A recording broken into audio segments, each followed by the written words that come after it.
Sir आपके ना आवाज है की होगी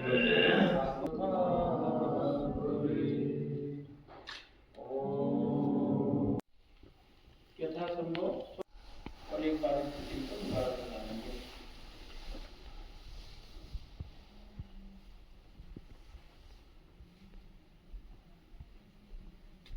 वापस प्रारंभिक स्थिति में आ जाएंगे। सभी को पता है कि नाथ पंथ या नाथ योग का उद्भव है गोरक्ष पीठ से हुआ। आदि योगी मत्स्येंद्र नाथ ने इसका संचालन किया। वापस आएंगे, रखेंगे, श्वास भरते हुए गर्दन को दाहिनी तरफ ले जाइए।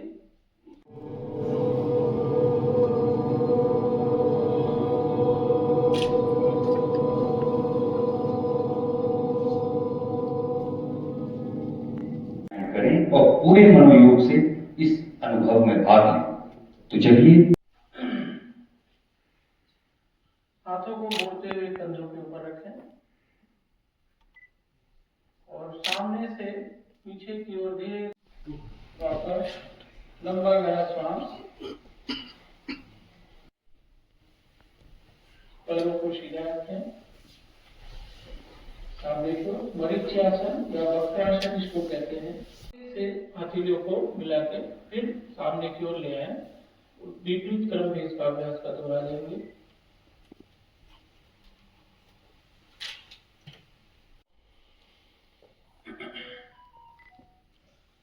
श्वास छोड़ते हुए वापस आ जाएंगे।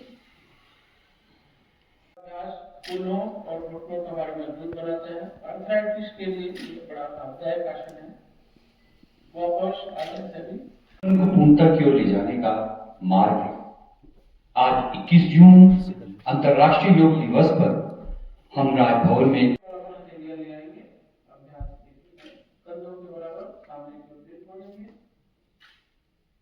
श्वास भरते हुए दाहिनी तरफ झुकेंगे। हाथ की स्थिति ऐसी रहेगी, यथासंभव इतना झुक सकते हैं। श्वास भरते हुए वापस, फिर श्वास भरते हुए बाई। शरीर को पूरा आराम दें। कमर दर्द के लिए सबसे उपयोगी आसनों में से एक माना जाता है। पीठ से संबंधित जो व्याधि है और पाचन क्रिया संबंधी जो व्याधि है, लंबा गहरा श्वास लें और श्वास को छोड़ें। हमने सब कुछ प्रकृति से सीखा है, ये हमें ध्यान रखना है। शारीरिक स्थिति का जो क्रम जितना है, जहां तक जा सकते जाएं, फिर वापस आएंगे श्वास भरते हुए। श्वास भरते हुए वापस, फिर धीरे धीरे श्वास छोड़ते हुए नीचे की ओर जाएंगे।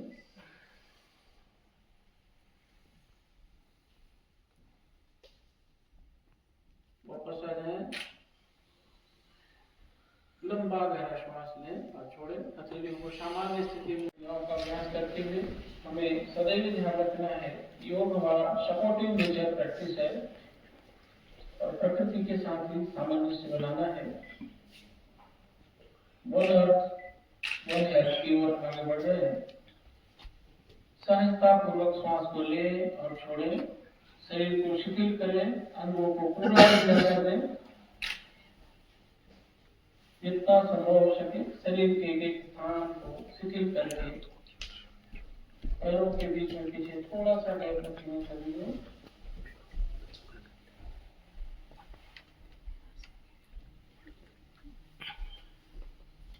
वापस आएंगे, धीरे धीरे श्वास भर के पैरों को आपस में मिला के रखेंगे और दोनों हाथों को कमर के पास रखेंगे भुजंगासन की स्थिति में।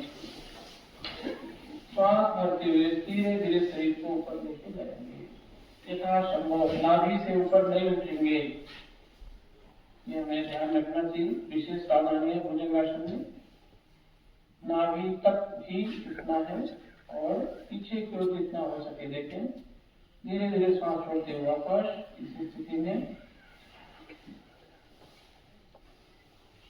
एक बार इस क्रिया को पुनः दोहरा देंगे। श्वास भरते हुए पीछे की ओर जाएंगे और श्वास छोड़ते हुए वापस आ जाएंगे।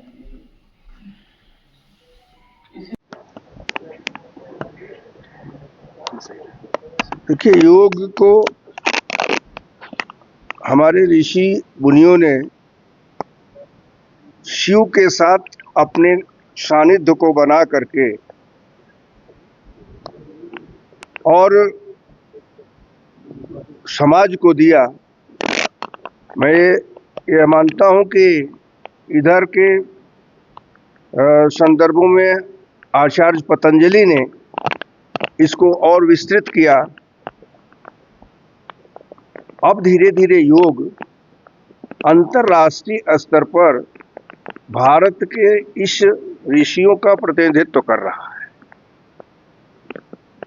21 जून का तिथि तय करने का काम यूएनओ ने तय किया और उसके लिए आग्रह किया था भारत के यशस्वी प्रधानमंत्री श्री नरेंद्र मोदी जी ने।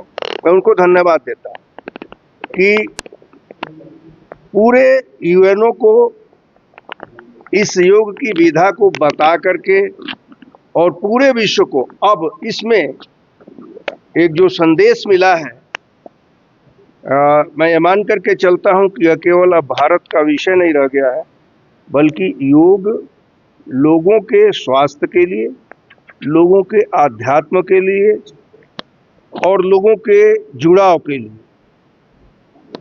प्रमुख रूप से एक ऐसा विषय आया जिसमें हमारे ऋषियों ने कहा, सर्वे भवन्तु सुखिनः, सर्वे सन्तु निरामयाः, सर्वे भद्राणि पश्यन्ति, माँ कश्चित् दुख भाग भवेत्। तो माँ कश्चित् दुख भाग भवेत्, यह जो उन्होंने कहा कि अपने शरीर को इन्हीं आसनों के द्वारा पुष्ट करो, आसनों के द्वारा पुष्ट करने के बाद अपने मन को इस योग के द्वारा पूरी तौर पर संतुष्ट करो और मन को संतुष्ट करने के बाद साधना करते हुए समाधि में लीन होकर के पूरे समाज को एक करने का काम करो। मुझे लगता है कि योग जो है यह पूरी तौर पर इस संक्षिप्त शब्दों में परिभाषित किया जा सकता है। देखिए, आज का विषय ये नहीं है। मुझे लगता है कि देवभूमि है तो लोग पूजा करने के लिए जाते हैं और इसी देवभूमि में लोग नशा भी करते हैं। मुझे लगता है कि बुराइयों को दूर करना चाहिए, तो बुराइयों को दूर करने के लिए अगर योग में सब लोग जुड़े तो शरीर को पुष्ट करने के लिए स्वाभाविक है कि ताकत चाहिए, तो नशा भी दूर हो जाएगा, हिमाचल की शुद्धता भी हो जाएगी और लोग यहाँ आते हैं। हिमाचल वासियों को इसके लिए थोड़ा देखना चाहिए कि कितनी श्रद्धा के साथ लोग आते हैं हिमाचल में हिमाचल दर्शन करने के लिए। तो हिमाचल का दर्शन करने के लिए यहाँ की समृद्धि दिखे, यहाँ का ये जो बाग बगीचा है वो दिखे, यहाँ पर लोगों का व्यवहार दिखे, तो इस सब पर अगर देखा जाए तो मुझे लगता है कि हिमाचल तो बहुत ही सुंदर है। क्योंकि मान करके चलिए कि यह देवी पार्वती का निवास है और देवी पार्वती हमेशा शिव को प्राप्त करने के लिए यौगिक क्रिया किया करती थी, तो इस नाते भी हिमाचल का अत्यंत महत्व है।